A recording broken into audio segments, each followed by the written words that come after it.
Hello दोस्तों, excessive sleepiness यानी बहुत ज़्यादा नींद आना आपकी सेहत के लिए बहुत अच्छा नहीं है। जिस तरह से कम नींद आना आपकी सेहत के लिए अच्छा नहीं है, वैसे बहुत ज़्यादा नींद आना भी आपकी सेहत के लिए अच्छा नहीं है। किस तरह से आपकी हेल्थ को ये नुकसान पहुंचा सकता है, आज बात करेंगे। टॉपिक पर जाने से पहले जो लोग हमारे चैनल पर नए हैं उन्हें रिक्वेस्ट करूँगा चैनल को सब्सक्राइब करें, वीडियोस को लाइक करें, शेयर करें, फॉलो करें, कमेंट करें, पूरा देखें। टॉपिक इंपॉर्टेंट है इसलिए एंड तक देखिएगा।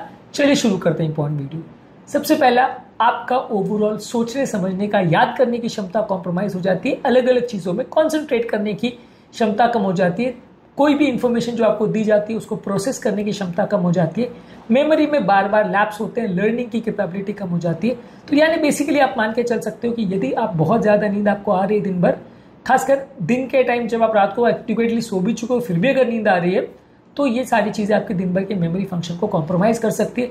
आपका ओवरऑल अटेंशन स्पैन, किसी काम में फोकस करने की कैपेसिटी और सारा सब चीज़ों को मैनेज करने की कैपेसिटी कम हो जाती है। ज़्यादा मिस्टेक्स और गलतियां करते हो, ज़्यादा एक्सीडेंट्स होते हैं, ये सारी चीज़ें ज़्यादा देखने को मिलती है। हैवी मशीनरी यूज़ करने वाले लोगों को, जिनको ओवरऑल वर्क प्लेस पे एक्सीडेंट्स होते हैं या फैक्ट्री में एक्सीडेंट्स होते हैं, वो कई बार ऐसे लोगों में ज़्यादा देखने को मिलते हैं जो रात भर नहीं सोए होते हैं या जिनको किसी दवाई या किसी और साइड इफेक्ट से ज़्यादा नींद आ रही होती है।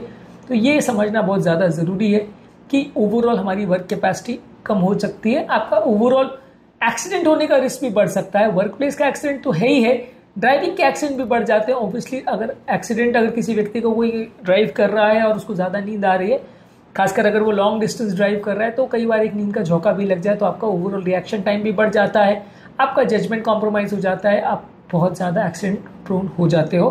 तो अगर किसी व्यक्ति को बहुत ज़्यादा नींद आ रही है तो डेफिनेटली ड्राइव नहीं करना चाहिए। ये ड्राइविंग के टाइम डेंजरस हो सकता है। आप घर जाके या कहीं पर जाके या बीच में ब्रेक लेके सो जाओ और फिर ड्राइविंग करो तो ज़्यादा अच्छा है। लेकिन अगर ज़्यादा नींद आ रही है तो ये दिक्कत वाला मामला हो सकता है। एक तरह से जिस तरह से ड्रंक ड्राइविंग होती है कि आदमी कुछ तो भी गाड़ी चलाता है, अनबैलेंस वे में गाड़ी चलाता है, ये लगभग वैसे ही हो जाता है। और कई बार इस तरह के बिहेवियर से आपका एक्सीडेंट करने का रिस्क कई गुना बढ़ जाता है। इसके अलावा मेंटल हेल्थ प्रॉब्लम ज़्यादा देखने को मिलती है। डिप्रेशन या एंजाइटी ज़्यादा देखने को मिलती है। इस तरह के पेशेंट में ज़्यादातर लोगों के रिलेशनशिप स्टेटस कॉम्प्रोमाइज हो जाते हैं, लोगों की ओवरऑल मेंटल हेल्थ कॉम्प्रोमाइज हो जाती है। मेंटल हेल्थ की अगर पहले से कोई प्रॉब्लम है तो वो बढ़ जाती है। ओवरऑल अगर स्लीप की क्वालिटी कॉम्प्रोमाइज हो तो यानी साइकेट्रिक प्रॉब्लम्स के होने का रिस्क बढ़ जाता है। इसके अलावा लोगों की इमोशनल स्टेबिलिटी कॉम्प्रोमाइज हो जाती है। लोग ज़्यादा चिड़चिड़े हो जाते हैं, मूड स्विंग ज़्यादा देखने को मिलते हैं और इमोशनल प्रॉब्लम्स को हैंडल करना उनको ज़्यादा मुश्किल पड़ता है जब उनकी नींद उनको बहुत ज़्यादा लगती है।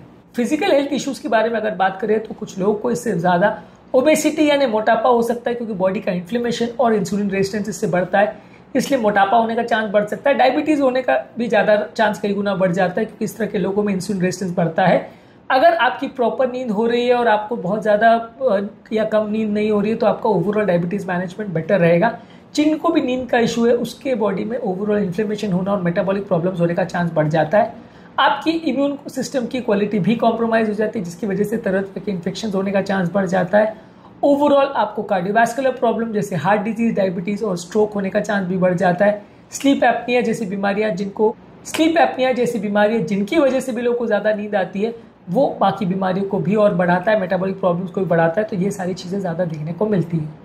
इसके अलावा कई लोग को बहुत ज़्यादा पर्सिस्टेंट फटीग या लेथार्जी हो सकती है। क्रॉनिक फटीग सिंड्रोम एक ऐसी कंडीशन है जहाँ पे लोगों को बहुत ज़्यादा कमजोरी और सुस्ती होती है बिना किसी कारण के। ये आपका डेली एक्टिविटी अफेक्ट करता है, कुछ भी करने की इच्छा नहीं होती, हमेशा आपकी बॉडी सुस्त रहती है।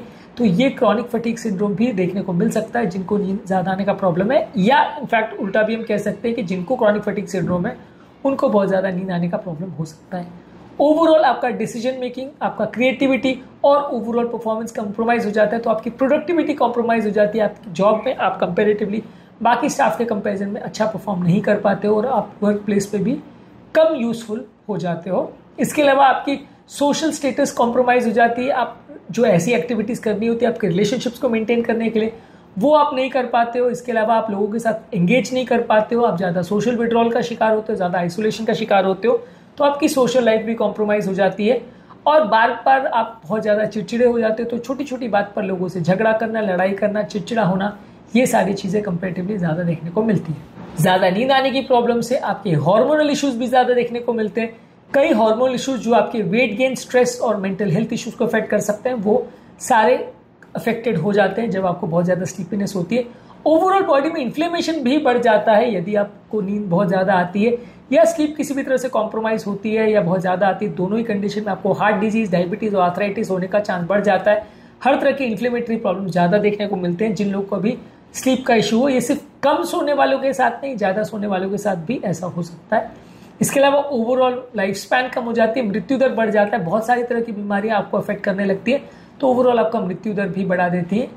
सेक्सुअल हेल्थ की बात करें तो वो भी सिग्निफिकेंटली कॉम्प्रोमाइज हो जाती है, सेक्सुअल प्रॉब्लम भी ज़्यादा देखने को मिलती है, ओवरऑल आपकी सेक्सुअल डिजायर कम हो जाती है, ज़्यादा फटीग और सुस्ती आपको दिन भर लगा रहता है, तो ये आपकी सेक्सुअल लाइफ भी इसमें कॉम्प्रोमाइज हो जाती है।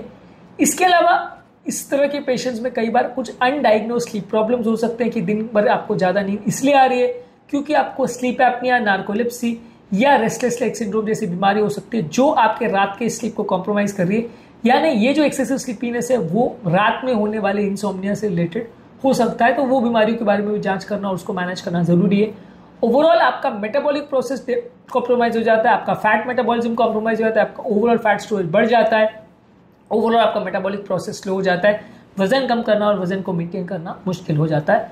तो ज़्यादा नींद आना भी एक बहुत बड़ी समस्या है, बहुत सारे तरह के सिस्टम्स को फिट कर सकती है, और जितना आदमी के लिए इंसोम्निया डेंजरस है, जितनी तरह की प्रॉब्लम्स वो करता है, लगभग उतने ही तरह की प्रॉब्लम ज़्यादा नींद आना भी कर सकता है। इनफैक्ट ये सारी चीज़ें स्लीप डिसऑर्डर्स की कैटेगरी में आती हैं, और किसी भी तरह का स्लीप प्रॉब्लम हो, चाहे स्लीप कम आना हो या स्लीप ज़्यादा आना हो, दोनों ही आपके स्लीप हैबिट्स को अफेक्ट करते हैं, आपकी हेल्थ को ओवरऑल अफेक्ट करते हैं, इसलिए इसे इग्नोर नहीं करना चाहिए, और अगर ज़रूरत पड़े तो सही टाइम पे सही तरह का ट्रीटमेंट लेना चाहिए।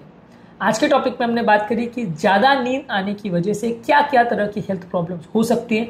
अलग वीडियोस में इसके लिए हम क्या कर सकते हैं, क्या इंपॉर्टेंट टिप्स होते हैं, कौन कौन सी दवाइयों से ज़्यादा नींद आती है और क्या क्या दवाइयाँ इनके ट्रीटमेंट में यूज़ होती हैं, इस पर हमने डिस्कशन किया। उन वीडियोज़ को भी ज़रूर चेकआउट करें। उम्मीद करूँगा कि आज के टॉपिक में कुछ नई बातें जानने को मिली होगी। जो लोग हमारे चैनल पर नए हैं उन्हें रिक्वेस्ट करूँगा कि चैनल को सब्सक्राइब करें, वीडियोज़ को लाइक करें, शेयर करें, फॉलो करें, कमेंट करें।